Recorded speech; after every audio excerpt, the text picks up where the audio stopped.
Welcome to Mindful Makers, a show that dives into the many routes one can take when evolving and creating with purpose in our modern world. I'm Sahar, your host for the show, and if you're one of the followers who voted for us to switch it up and move the podcast over to video, you'll be happy to know this episode is available for your viewing pleasure. Today we are joined by a very good friend of mine, Nima Nabavi. He is a self-taught Iranian-American artist who was raised in the UAE, and he's been very busy creating, collaborating, and exhibiting across the world in the past few years. To me, he is a confidant, a brilliant brainstormer who tells it like it is, and someone who is always ready to unpack the intricacies of life with a good dose of humour. Now, for those of you who are in the UAE and looking for something cultural and inspirational to do in your diaries, stay tuned because we have an exciting announcement coming up for you later in the show. Right, let's get started. Nima, welcome to the show. Thank you. It's an absolute pleasure to be here. Well, you are fresh from a flight, not Yes. Not jet lagged though. Not jet lagged. Okay. Just, jet setting.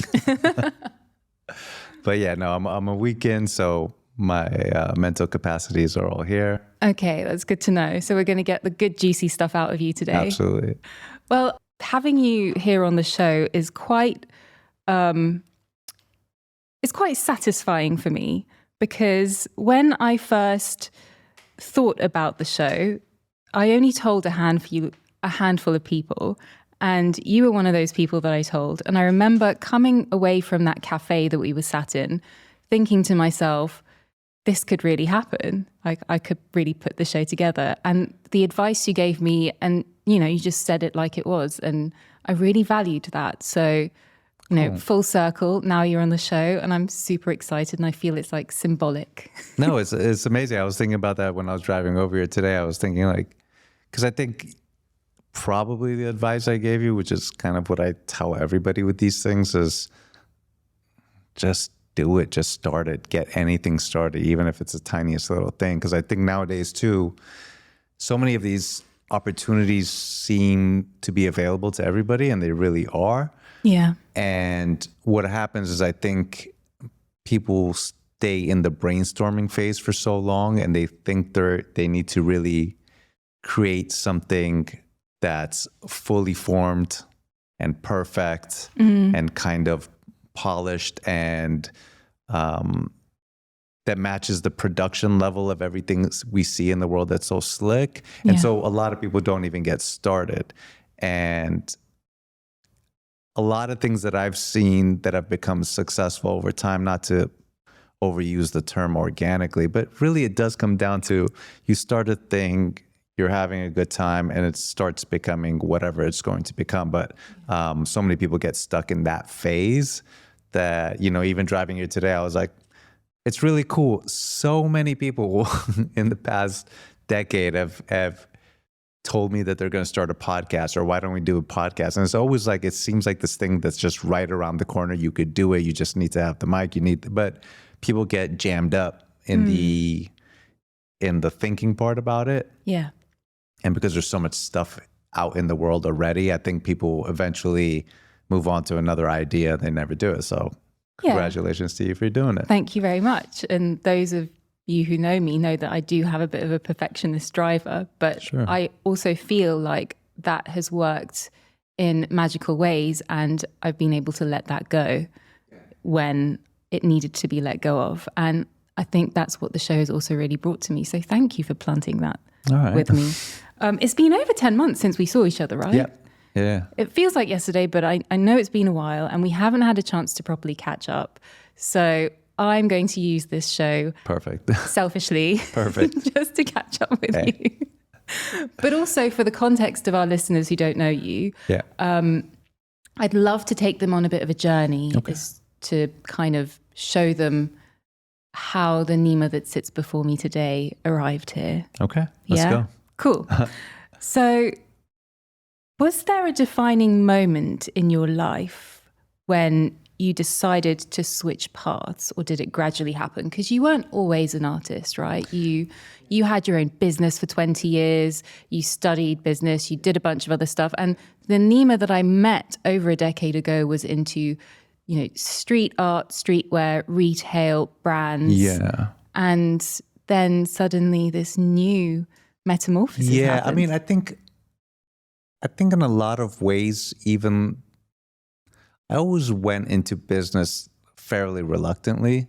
I think that, I grew up in Dubai, and I think growing up here, and I think a lot of, your people that have grown up in the region or have Middle Eastern parents know that there's a few different occupations that are acceptable. And so I think if you weren't intending on being a doctor, an engineer, or a lawyer, then business was always kind of like this catch-all category.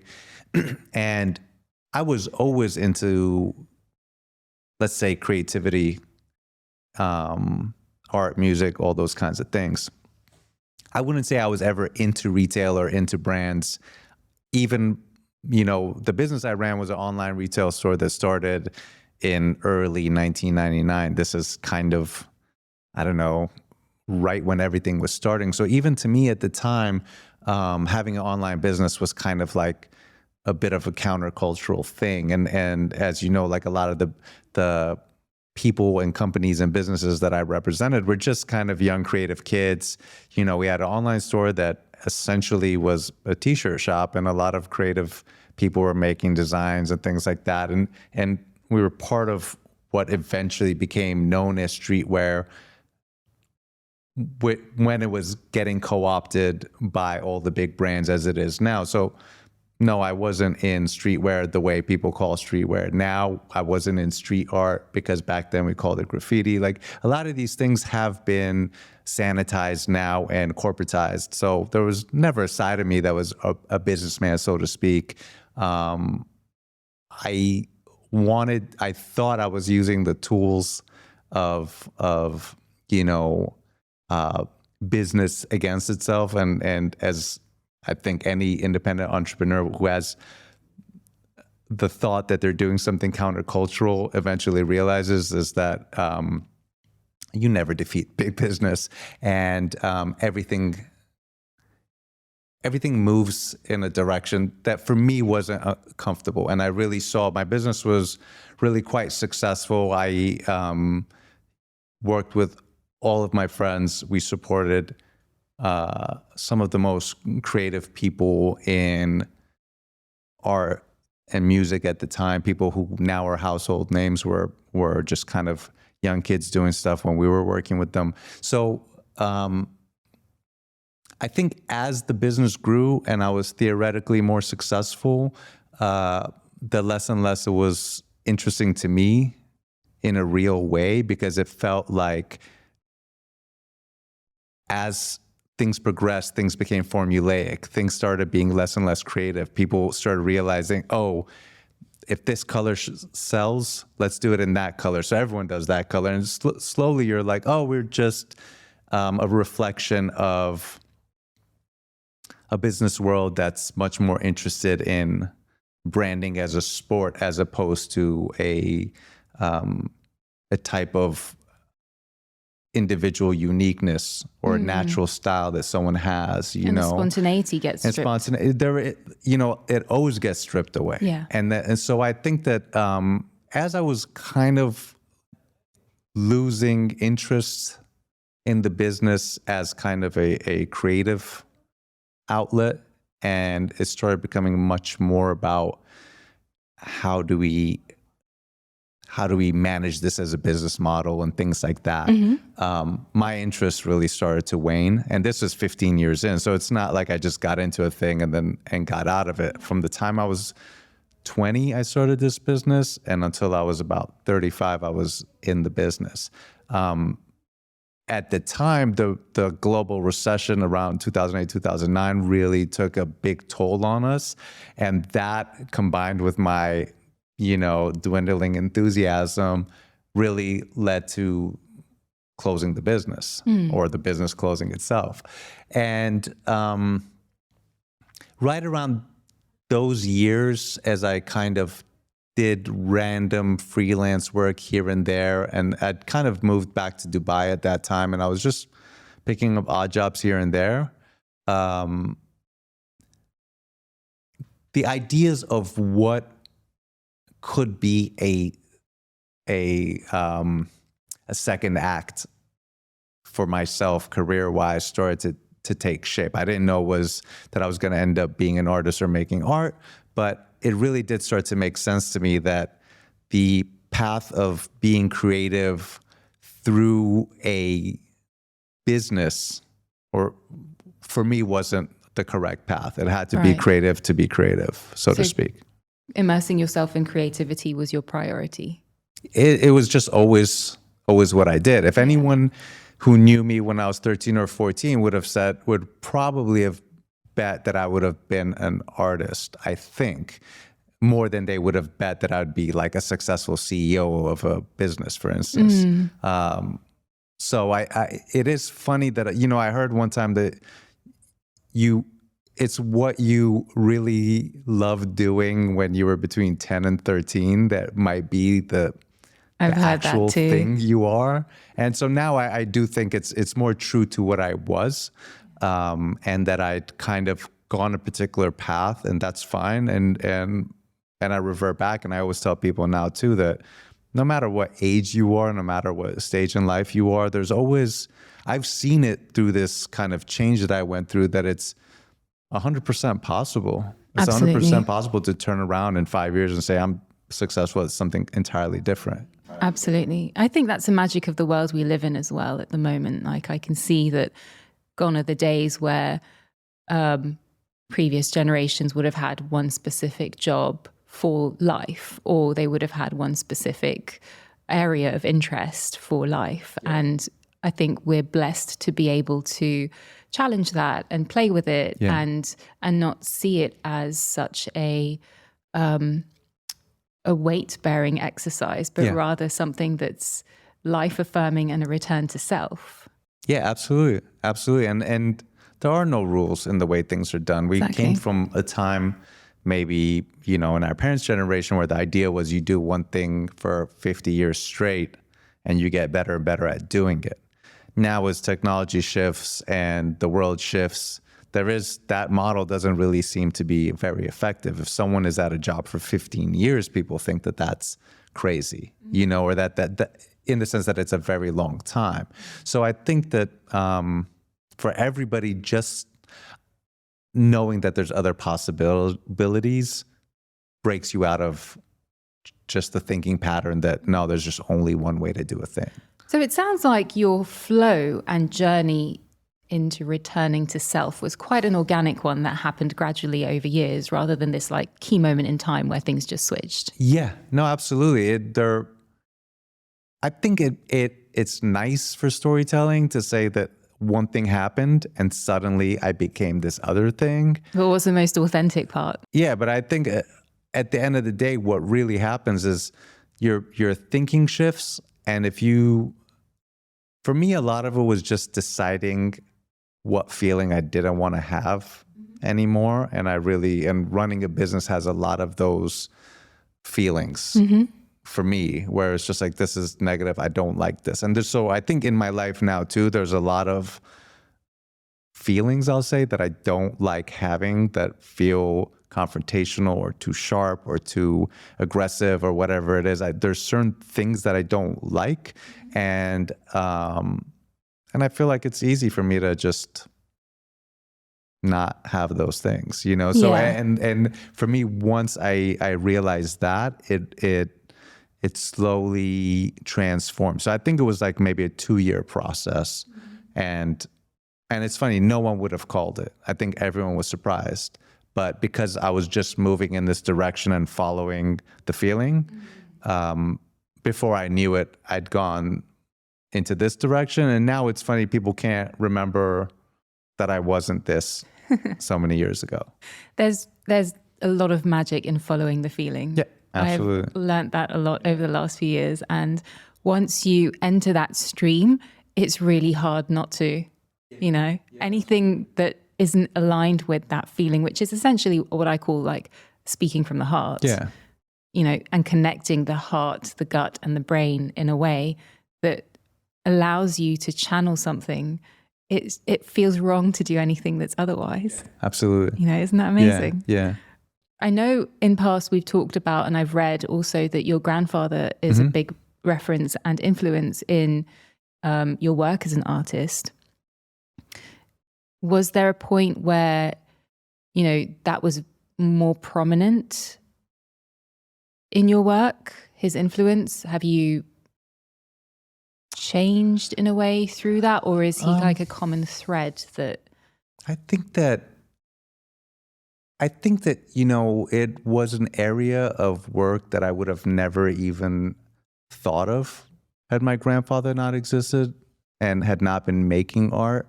I think when you see things that grown-ups are doing and you realize this is a total possibility to do this thing, then it just gets embedded in your head. Yeah. You know, I see my nephew and nieces see that I make art for a living, so it enters into their mind as a valid thing that they can also do. So, so my influence from my grandfather was mainly, I mean, stylistically, there's a lot of things that I learned about geometric art, and that how infinite the possibilities are, and how digging continuously into it has no end. So you can keep going and going. I would say that in the beginning, I was deliberately trying to make sure that I wasn't co-opting his style. And now I'm less afraid of that. Now that I know I've learned everything, I think I've taught myself a lot of things about the process. Now I don't mind going back and being like, oh, this reminds me of my grandfather's work, or trying to pursue something that I think he was pursuing. But because, you know, in geometric art or abstract art in general, it's just so infinite that I don't think there's ever really this feeling of, I think artists that are in this realm together, they always share because they know that it's very difficult to copy someone or not copy someone. You know what I mean? There's so many avenues to this thing that people are much more cooperative. So I see even online that a lot of these geometric artists are very cooperative. There isn't that competitive angle. So yeah, I think my grandfather is my biggest inspiration, but he passed before I even started making art. So it is simultaneously an inspiration and a tribute. And yeah, now I don't have any issue at all if there's any overlap in our work whatsoever. I think that's beautiful. It's almost like keeping the ancestral energy alive in a way. Absolutely. Absolutely. I mean, no matter how you want to slice or dice it, I think the way in which it entered my consciousness, or the ability to do it, I don't know how and why, but there is some hereditary element in all of this. And who are your other sort of key influences in your work? You know, I enjoy a lot of different artists' work. I'm not saying influence is a tricky word, because it's not necessarily that I'm influenced by people's work, but I think the depth of exploration by different people is always inspiring. And you can also, one of the things for me is also, you see what ground has been covered, and so you move from that knowledge. So, you know, a lot of my influences in geometric art from, let's say, the West, were people that made art in the 50s, 60s, 70s. You know, people like Julio Leparc and Agnes Martin, Saul LeWitt, Frank Stella, Robert Swain, Annie Albers, Bridget Riley. These are all people that made, you know, Clark Richard, a lot of geometric art, minimal art, color theory, And they are the kind of artists that when people at the time would have been like, what is this? It's so simple, it's so straightforward. But the ground that they covered gives me a starting point to move further away from that kind of stuff. My work tends to be very complex, and I think a lot of this work is quite minimal. If that area hadn't been covered, maybe I would have covered that. But so knowing who's doing what, I follow a lot of different geometric artists online, a lot of modern people, a lot of estates that put up artists' work after the fact. So I'm seeing a lot of the work that has been done. Yeah. And so it kind of also defines for you what areas are open for exploration. Yeah. What would be a benefit for me to explore. And I can see that there's also a lot of variety in the focuses, because from the names you mentioned, for example, Frank Stella, he was known to be quite a rule breaker. Yeah. And, worked outside of the parameters of what people thought he would be working in. Yeah. And, you've got the likes of, you mentioned color and the color sensation, which I thought was really interesting, which is the power of transfer of energy through color. Yeah. And I see that a lot in your work. But I also see, this idea of the op art coming out and how it plays with your eyes, and there's just a multi-sensory experience coming through, which explains the different dimensions and the different, I wouldn't even say influences, like you said, they're probably nods and touch points, that cleverly weave this tapestry of our lives. I think one of the things is that you have to be conscious of the fact that the work is going to be viewed by other people, and that you don't want to give them something they've already seen before or something that feels common to them. And in order to make the thing that might stand out or be uncommon, you really do have to know what's out there. The people I've listed are people whose work still to this day I'll be really fascinated to look at, especially in the context of what was available at the time. It's very easy right now for someone to look at the work that made Frank Stella popular and say, oh, it's really quite simple. Well, at the time it wasn't simple, because the art world was moving in a different direction. For all these people that were making minimal art or geometric art, were actually presenting something really new, and it was revolutionary bold. in a way of the using of materials and the approach to materials. Yeah, absolutely. And because materials were different back then. Absolutely. So, if you look at someone who worked with color very successfully, you got to keep in mind he probably had a lot less access to color. So there is, I think the context in which that work was made is very fascinating to me, to know that these artists were doing this stuff in the face of a majority art world that wasn't necessarily picking up on it. And that there are some things that I think, for instance, when I look at the work that Saul Lewitt or Agnes Martin did, today a lot of people would think the work is very simple. But because they've covered those grounds, it allows someone like me to say, what's the next level? What's the next progression of it? Yeah, there's a certain foundation that was laid and a certain way of moving through the world that helps to bounce off that, project off it and make something your own. Yes. Which wouldn't have existed had they not been there. Yeah, absolutely. I'm very curious to know, so you've come back from, well, it's over a year now, but you had a year-long residency in Roswell, in New Mexico. Yeah. And it was in the middle of nowhere. The photos you used to send me were incredible. Yeah. Lots of wildlife, lots of space, lots of quiet, I imagine. Yeah. And you spent and immersed yourself for a whole year working on one piece, which was 18 feet long and 6 foot wide. Yes. Yeah. Am I right? Yeah, absolutely. I mean, I got accepted into this residency, Roswell Artist in Residence program. very cool in a lot of different ways. Roswell is a small town in New Mexico. The campus, quote unquote, compound that we were on was just 6 houses on lots of acres of kind of dried out farmland. It sounds like the scene that's ready for a horror film.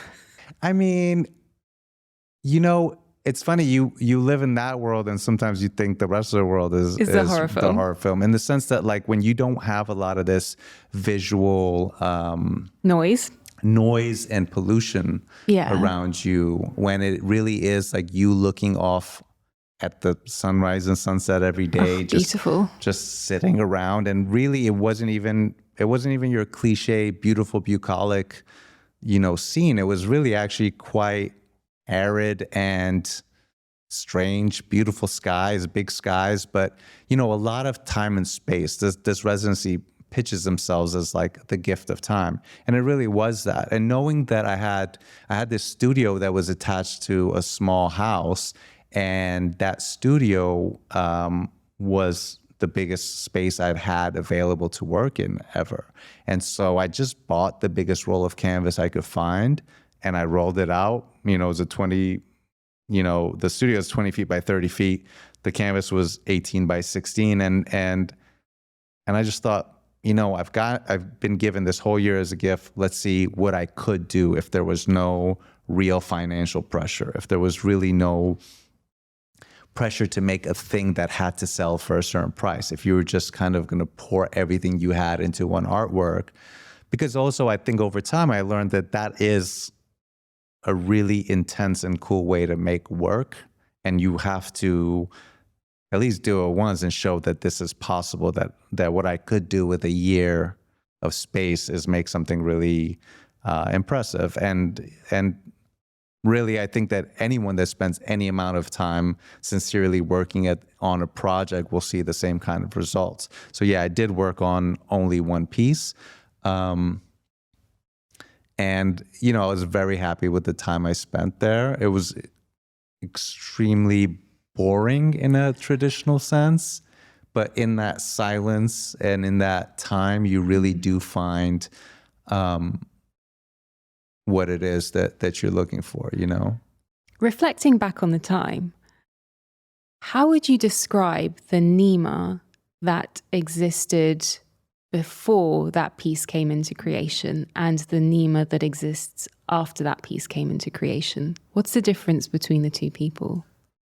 I think that, like, when you're in that quiet, in that emptiness, you really do understand who you probably are at the core. There's no noise, there's no one.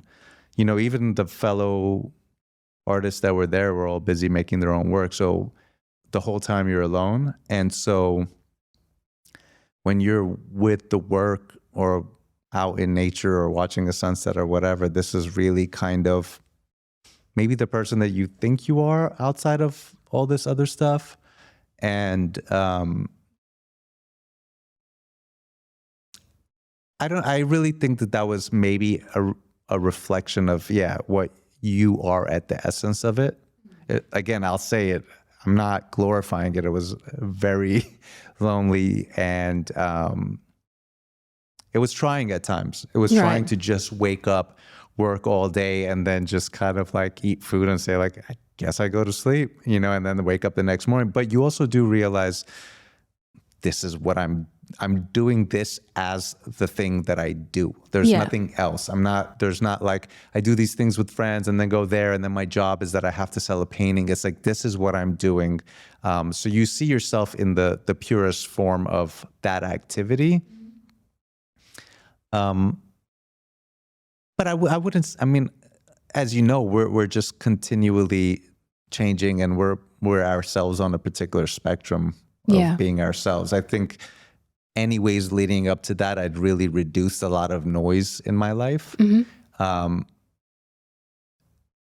I left there, I was also very sensitive to how much excess noise there was outside of spaces like that. Like how difficult it is to concentrate when your entire mental environment is clogged with ads for something you're supposed to be buying, or a particular way you're supposed to be, or the clothes you're supposed to have, or like I don't want to, beat this cliche of like anti-modern worldness, but there really is this truth to like, you see how noisy the world is and how difficult it is to do very simple things.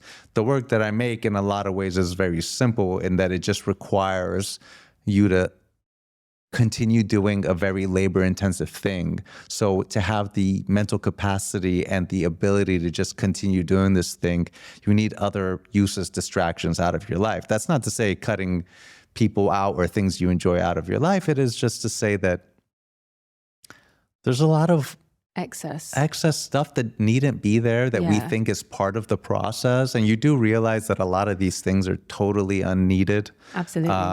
And there was a movie theater down the street, and I would go watch a $5 movie and then go home, and it would be like that parking lot was empty, the drive is 3 minutes, and you realize like all these things that we do that would cost you $30 to do, and where do we find parking? And like this whole like I think in city life you get into these crazy modes of doing so many actions just to get one tiny thing done, unit of entertainment into your system.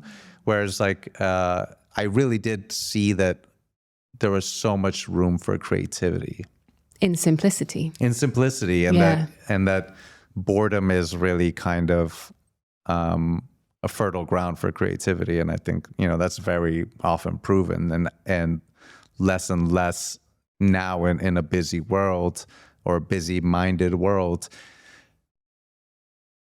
People are looking for quick creative solutions to something, or like even in art, I see that people come up with a kind of a fair enough idea and they go, okay, this is my conceptual art piece or whatever. Or like people like making minimalist art or things that are like, it's so simple you wouldn't get it. But for me, a lot of it was like, what can I, how can I clear all the unnecessary things out and pour everything into this one thing? It's beautiful to hear you say that, because there is just so much richness in your work. And for that to come out from a space of cutting out excess, or not having, exposure to excess, or, encouraging quiet and simplicity in life, is quite a beautiful contrast in a way. The things that pour out when everything else just kind of gives you a break. Yeah, and you have to give yourself a break too, because I think a lot of us, I mean, even me in that situation, not even me, but also me, I'd still spend a couple hours a night like seeing what's on Netflix, on YouTube, and just trying to fill my brain with some other junk. We're so used to it. So I'm not blaming the world. I'm also saying that it's a choice. It's a choice. And a lot of us feel compelled to be choosing one over the other with everything all at the same time, or feel that it's our responsibility. Like, I should be knowledgeable about this, and this. I should be involved in this. I should be involved in that. And like, you might spread yourself too thin. I think that the world has more and more jacks of all trade and less deep experts in a very tiny field. And I think I'm an expert in a field that's so tiny that it includes just me. And that's why, in saying that like my style of art, I try to make it something that it's just one pixel of the universe that I'm an expert in making. Not to say that I'm the best at making it. It's just in this genre of what I'm trying to do, I'm trying to be the most knowledgeable about that. And it's okay if I don't know these other things or engage in these other activities. So like clearing out, your space to be able to focus on that and doing it, I think was important. Now that I'm back in kind of mainstream life, I see how quickly, all these interesting things around you will compel you to move towards other things. You can lose focus very easily. So I think for me, and I think for a lot of people whose minds can easily be distracted, or their minds like to consume a lot of things, so sometimes that very, very empty space can be nice. And now I'm very interested in looking for that kind of environment. And how you encourage the balance to return, because I think that's one of the biggest challenges when we have to do life, and we're not given the option to have quiet, but how do we create that inner quiet amidst the chaos? But honestly, Sarah, I think that like some of this is a fallacy. The idea that there's a lot of people that are choiceless in the world, but it's not a lot of the people that are active in big cities and doing things and all that. I think we believe that we are choiceless and this is the only path, but you really do see that there are, I just recently drove across America, and it's funny because there's hundreds of amazing little towns along the way between LA and New York, but people think we have to only live in LA and New York. Yeah. And so everyone lives on top of each other and imagines that, well, we're here because, all the cool stuff is here. Go to Tulsa, Oklahoma. It's got all the things you think are cool. It's just people think that our options are so limited, and they're not. I think it's all about perspective at the end of the day. Perspective and really also pushing back against certain ideas. Yeah, absolutely. You ask around and nobody has the answer. But then when you have kind of a crazy idea about something, everyone knows to tell you not to do it, but they don't have the answer either. I don't see a lot of people that might recommend something for me to do in my life. They're not doing much better. It's just something they've heard and they're like, oh no, but you really got to be in XYZ kind of environment, or you really got to do this, this, and this. Conditioning. Yeah. And I think that the unconditioned, the deconditioning or unprogramming, reprogramming of all this stuff really just requires going out there and seeing it and doing it and saying like, it's not so bad. It was very cheap to live in Roswell. I met a brand new family of people that are my friends, and beloved collaborators on different things. And now there's a place in the middle of nowhere that I know a ton of people. And we always have a special place in your heart. And you also learn about yourself because you have to reestablish all these things, So I don't know. I feel like this is going all over the place, but I do want to say that, like, I don't think that for people like us that have a choice, the worst thing to think is that you don't have a choice. Because no one even knows who's setting these rules. You look around, everyone's like, oh, we're stuck in this environment. It's like, you're not really, Again, that with the caveat of like, there's a lot of unfortunate situations in the world where people don't have choice. I'm not saying that anyone could do anything, but most of the people that tell me they're stuck are very unstuck. Yeah. There is a meditative quality to what you're describing as well, though. And I think that I can see with the choices and the vocabulary, you seem to have rooted yourself in practices that lend themselves to understanding these situations in a better way. What are those practices? I think, for lack of a better term, I'll say meditation. I think in the modern world, things like meditation takes on so many different meanings, and I don't want to necessarily tap into... Well, it's your version. It's up to you. I just think it's the easiest way to say that I spend time quietly by myself in whatever format that's appropriate to think about whether it's the work I'm making or the type of person I want to be, and to be conscious of the things that for me are what make me myself. So I really try to be conscientious that I'm saying things that are true to me, but also not dismissive of someone else's lived experience.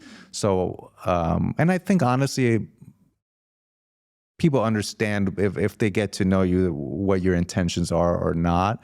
But So yeah, I think sitting quietly by myself and not being afraid of spending time by myself and thinking that that's a vital thing has been a big help in me understanding that, or coming more in tune with the feeling that if I have an idea and I think it's a good idea, I'll do that idea. I won't worry too much about if someone else thinks it's a good idea or someone else doesn't think it's a good idea. If you really are in tune with yourself and you're in tune with whatever it is you do, whether it's art or whatever else. You have a deep sense of self-trust. Yeah. And I'm not young. Like, I've lived in this mind for 45 years. So now I feel like when you really get to know yourself, there's days where I'm like, I feel upset. I feel angry. I shouldn't say a thing, or like, a lot of it comes from that.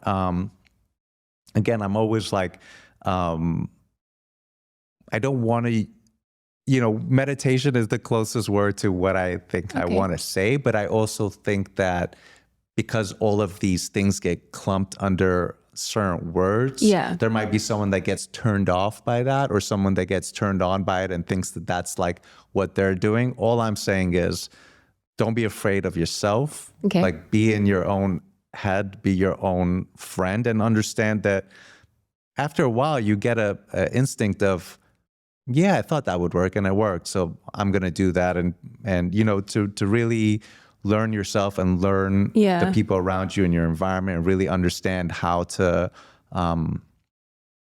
get that quality across that you're hoping to do. Do you still practice yoga as well? Less than I did before, but if I look, but not like I'm proud of it, but just when we talk about it, it's like, I know that since I was like, I don't know, 20 years old, I've done yoga sometimes 5 times a week, sometimes 1 time a week. But I think that for me, it was very important, first of all, mentally. I used to get a lot of really great ideas for artwork while in yoga, things that were like big, stuck things in my head.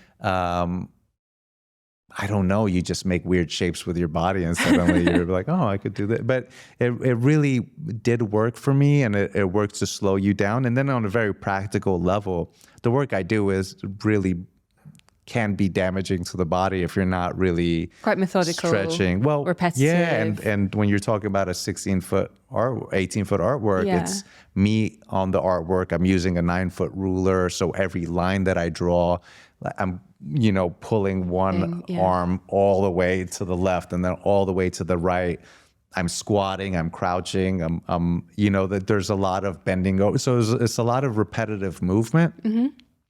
So I think understanding that the whole thing requires some coordination between body and mind. Was important, and it helped me amplify those practices. Again, a lot of it just comes down to, I think, taking the whole thing seriously, such that you're not being flippant about a thing, that you're really on some kind of journey. So you have a show coming up soon. Yes. I want to talk about the show. Okay. It's on at the Third Line Gallery, right? Yes. And can you tell me a little bit more about what we can see, what we can see? Myself and a very good friend of mine, an artist that I met in 2018, Jason Safe, we've always admired each other's work. We've always thought that even though there was a lot of differences in the style that we work, that there's a lot of commonality.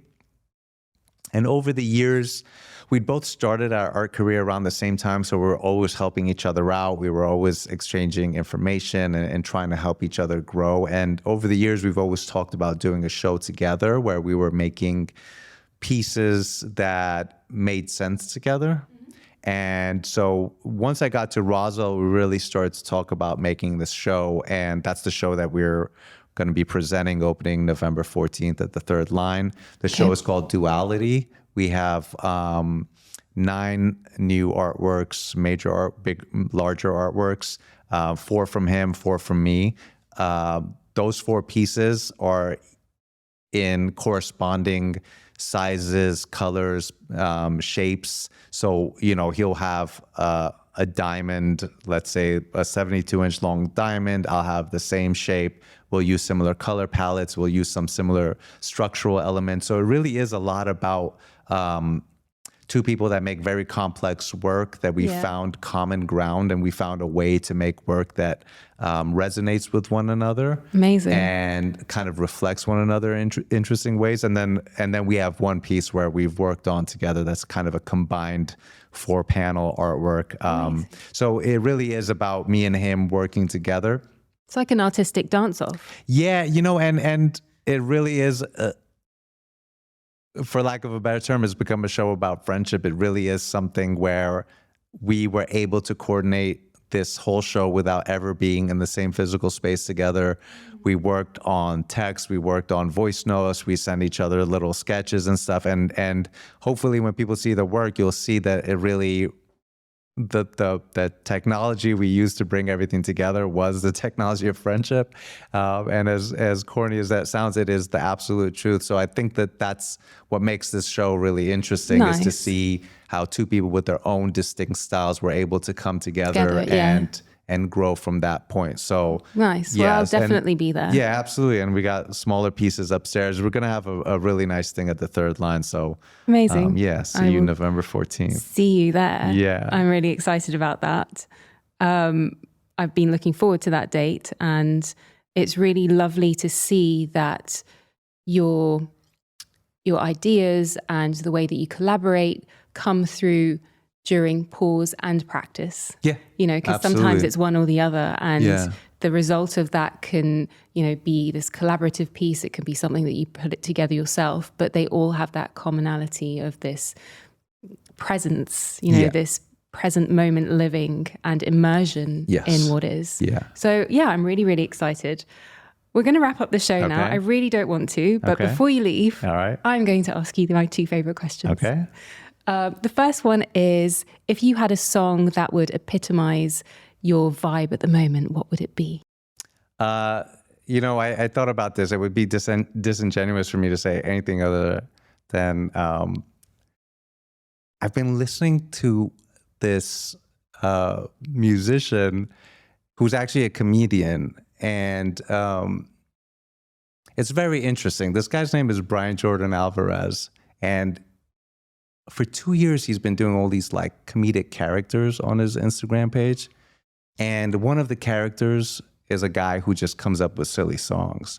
And like, this guy's made so many ridiculous songs just hums ridiculous things. And like, what was interesting about it is, like, a couple weeks ago, one of these songs was really quite catchy, and so many of his followers started making covers of this song, to the point where now there must be like 50 covers of this song. And all of a sudden, this guy ended up in Time Magazine and Rolling Stone and Vanity Fair. And he's like now releasing real songs that are streaming on Spotify and Apple and everything. And the reason I mention it is, like, I really genuinely do like this music, as silly and jokey as it is. But what was really interesting about it was that it didn't come from a guy who was trying to make a hit song. It was someone who was having a really good time, just threw something out into the world. So much. And it wasn't that it was a random fluke. It was that he just kept making creative stuff day in, day out, day in, day out. And years and millions of posts later, like, something catches. And it's like, it comes from a place of real fun, from niceness, from camaraderie, from collaboration. And you'll see, like, real musicians have covered this totally ridiculous song. The song is called Sitting, and I recommend everybody check it out. But it really does. I will say that it does epitomize my feeling of just going forward for the sake of creativity, making things because they're fun to make, and putting out a spirit in the world that people want you to succeed and people help you succeed. And I think, like, more than anything, I think that would epitomize how I'm feeling Multiplying the good vibes. Exactamundo. Okay, and last question is, you can take one item to the moon. I'm sending you to the moon. What would it be and why? First of all, what's this moon? Is it like, do I have anything You're just there? going on a trip. We'll take care of everything in the spaceship. You've got food. You've got... Food, everything's taken care of? Food's taken care of. We're talking about one precious thing in your life that would make the difference to am I your there? experience? Let's not get into the details. You're just going to the moon. You'll come back. You know what? If you guys are taking care of everything, I don't need anything on the moon. I'll just go and enjoy it for what it is. I think enjoy the simplicity. Well, I think a lot of people will tell you one thing they can't live without. Honestly, I think the approach should be like, if you're sending me to the moon and I'm like, I'll bring my iPhone, that's kind of silly. So let's say I'll go empty-handed, and I love it. Yeah, I love the consistency with the simplicity. So I'll go on this trip of yours. Amazing. Thank you. Thank you. Nima, I could not wait for the exhibition. I really can't. I'm so grateful that we've had this time to connect before the show goes live. And I'm excited for what's going to come out into the world. Thank you for letting us peep into the window of your world, and thank you, giving us insight into what happens behind the process of creation. Yeah, because it's honestly, quite a rare thing. I really do want people to come out and see the work. I haven't shown work in a year and a half, so I'm also very curious to see that how people respond to what I've been making kind of in a vacuum. So I think it'll be really cool. And Jason's an amazing artist. I think anyone who knows him knows, I'm lucky to be working with him. So please, one and all, come and give me a high five. And for those of you who are culturally curious and fancy seeing Nima's work, be sure to head over to the Third Line Gallery in Al Sokal. His exhibition opens on the 14th of November and runs all the way through till January. And to discover more about Nima, head over to the show notes for more details. It's all there. If you fancy taking this journey further, check us out on Instagram, and remember to follow, subscribe, comment, whatever you want to do with the show, because it really helps to nourish the community, and I personally love hearing from you. Until next time, stay open, stay mindful, and I'll catch you on the flip side.